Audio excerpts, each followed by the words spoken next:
लोग हैं ये लोग इन्हीं का ही नफरत फैलाने वाले तो लोग हैं ना। एक बात बताइए, पहले मुसलमानों को अभी के अखलाक को आप देखिए किस तरीके से मार दिया गया था, उसके बाद आप देखिए कि दलित युवाओं को किस तरीके से मार के मार दिया गया रायबरेली के अंदर जो अभी हुआ था, और लगातार बहुत सारी केस आपको डेली दिखाई देते हैं। ये कौन लोग हैं? ये नफरत फैलाने वाले वही लोग हैं जिनको ये लगता है कि अगर शकल सूरत थोड़ा सा अलग होता है, क्या देशवासियों को या हमारी सेवन सिस्टर से आए हुए जो लोग हैं, क्या देश को नहीं पता कि ये देखने में थोड़ा सा अलग लगते हैं? क्या एलियन तो नहीं लगते हैं ना, इंसान ही तो लगते हैं ना। उसके बाद भी तुम लोगों को लगता है कि नहीं ये लोग जो है अलग है। हमारे नॉर्थ ईस्ट वालों को बचाने के लिए नॉर्थ ईस्ट सेल बनाना पड़ा, स्पेशल सेल बनाना पड़ा, क्योंकि लोग उनको जीने नहीं दे रहे थे, किराए का मकान नहीं दे रहा था। हाँ, उनको मकान देता तो उनसे ज्यादा पैसा लिया जाता है, और उसके बाद इस तरीके के शब्द बोला जाता है ना तो शर्म आते। ये सब की तो हम लोगों को आदत पड़ गए है, लेकिन ये आदत नहीं पड़ेगा कि तुम लोग मार मार के किसी को मार डालो,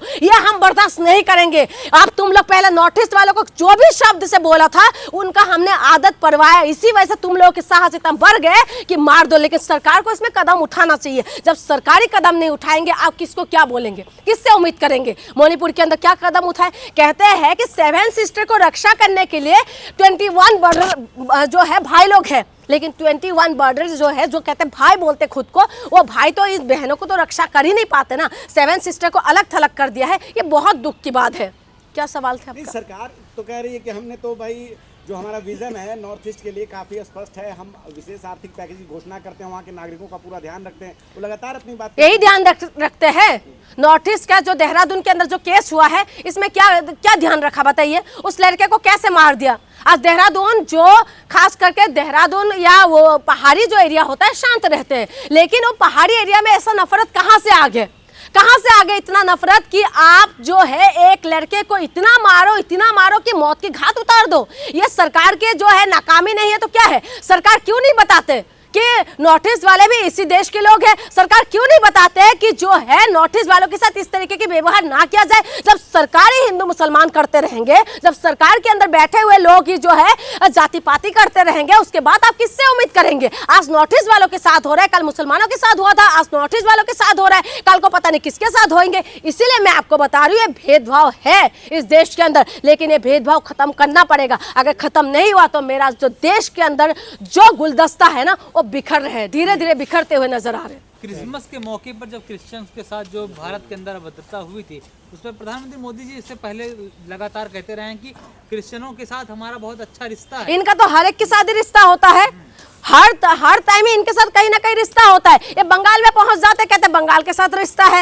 ये कहीं पर भी पहुंच जाते हैं मोदी जी तो उनके साथ रिश्ता बता देते हैं। तो क्रिश्चियनों के साथ अगर आपका रिश्ता है तो आप क्यों नहीं बताते? जो हुड़दंग कर रहे हैं उनका मुंह, उनका जुबान बंद क्यों नहीं करते? मोदी जी है, देश के प्रधानमंत्री है, और वो जो चाहे वो कर सकते हैं, जिसको मर्जी तभी एक्शन ले सकते हैं, लेकिन ये लोग जानबूझ के एक्शन नहीं लेते और जानबूझ के ये सब चीजें होने देते। आप बताइए, एक एग्जाम्पल है क्या? लगातार ऐसा एग्जाम्पल आ रहा है, लेकिन उसके बावजूद भी कोई एक्शन नहीं, कोई रिएक्शन नहीं, कुछ नहीं है। तो इसीलिए मैं आपको कह रही हूं, जो बीजेपी है और बीजेपी के अंदर बैठे हुए तमाम जो लोग हैं, इनको सिर्फ और सिर्फ पैसे से मतलब है, इनको देश से कोई भी मतलब नहीं है, देश की नागरिक से कोई भी मतलब नहीं है। क्रिश्चियनों की अगर बात करें ना तो यहाँ पर जो शिक्षा व्यवस्था है देश के अंदर, उसका रीढ़ की हड्डी जो क्रिश्चियनों का स्कूल है। आप बताइए, ज्यादा से ज्यादा वहाँ पर क्रिश्चियन बच्चों के पढ़ाने के ज्यादा 10% मिलते हैं, लेकिन बाकी 90% कौन है? हिंदू बच्चे तो पढ़ते हैं ना वहाँ पर। आप बताइए कि क्या कुछ इनका हॉस्पिटल सिस्टम देखिए और शिक्षा, ये दोनों चीजों में उनका जो योगदान है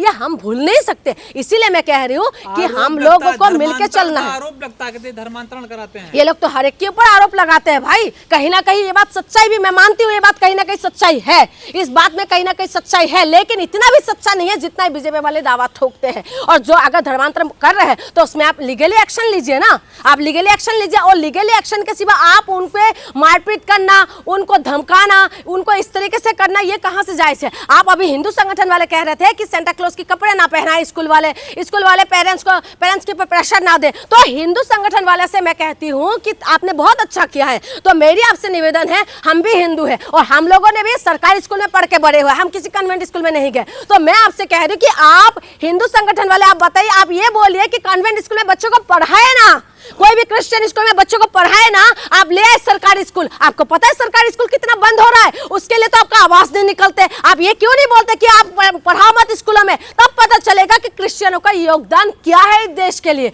लेकिन ये किसको जाके आप बोलेंगे, क्योंकि जो सरकार में है वही नफरत फैला रहे हैं।